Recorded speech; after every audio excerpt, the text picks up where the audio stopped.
Merci, Monsieur le Président. J'associe bien volontiers à ma question Régis Juanico, député de la Loire.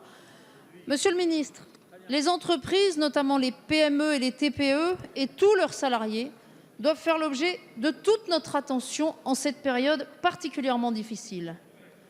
Pour autant, il ne saurait être question d'aider des patrons voyous, et ça existe. Ceux qui profitent de votre ordonnance Covid du 20 mai, qui permet de reprendre sa propre société après l'avoir placée en liquidation ou en redressement judiciaire. Une reprise qui s'accompagne de suppression massive d'emplois et de l'effacement des dettes. Mais comment est-ce possible? Grâce à vous, grâce au tour de passe-passe de cette ordonnance pensée sans aucun garde-fou. Un permis officiel de licencier sans aucune entrave, en somme. L'actualité des derniers mois a pointé ce scandale déjà avec Camaïeu et Alinéa. Pour ces dirigeants sans vergogne et peu scrupuleux, l'effet d'aubaine était trop tentant. Le risque minimal et le bénéfice maximal. Un véritable scandale qui continue avec Inteva. Les dirigeants de ce groupe américain ont saisi cette opportunité qu'ils n'imaginaient même pas dans leurs rêves capitalistes les plus fous. Ils pourraient ainsi, si leur offre était retenue par le tribunal de commerce ce vendredi, se débarrasser de 169 millions d'euros de dettes, chiffre avancé par mon collègue Alain Tourret dans le courrier qu'il vous a adressé, et mettre au chômage plus de 300 salariés, avec en particulier la fermeture du site de Saint-Dié. Le site Inteva d'Esson dans le Calvados ne serait pas à ce stade menacé par l'offre d'Inteva, mais pour combien de temps? Monsieur le ministre, nous le savons, la crise va durer. L'attraction exercée par cette ordonnance ne va donc pas s'éteindre. Au contraire, on peut craindre qu'elle s'accroisse et soit de plus en plus utilisée.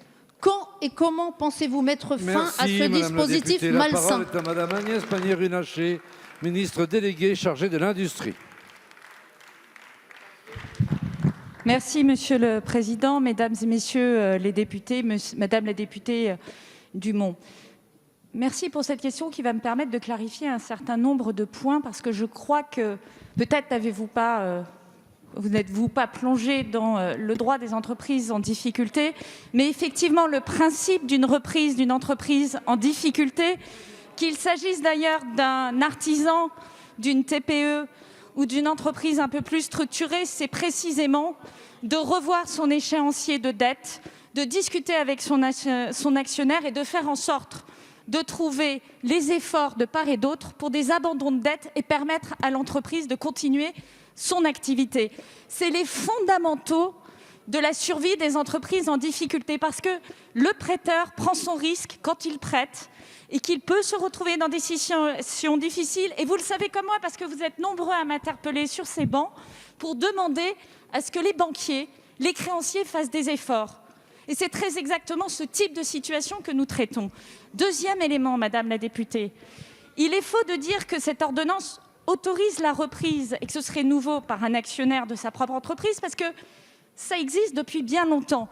La seule modification apportée par cette ordonnance, c'est de supprimer, dans un esprit d'efficacité, de rapidité, à un moment où nous étions confrontés à une crise majeure, une étape qui est le fait d'avoir une ordonnance formalisée par le procureur près de la République auprès du tribunal, ce qui n'est pas exactement ce que vous indiquez.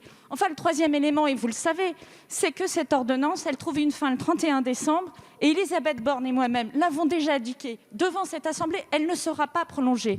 Alors, je voudrais quand même préciser une chose.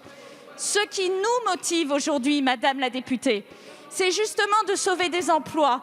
Et il n'y a pas d'alternative à certaines situations et certains dossiers. Et lorsque vous sauvez 2 usines sur 3, interrogez les salariés parce qu'eux, ils ont fait leur choix.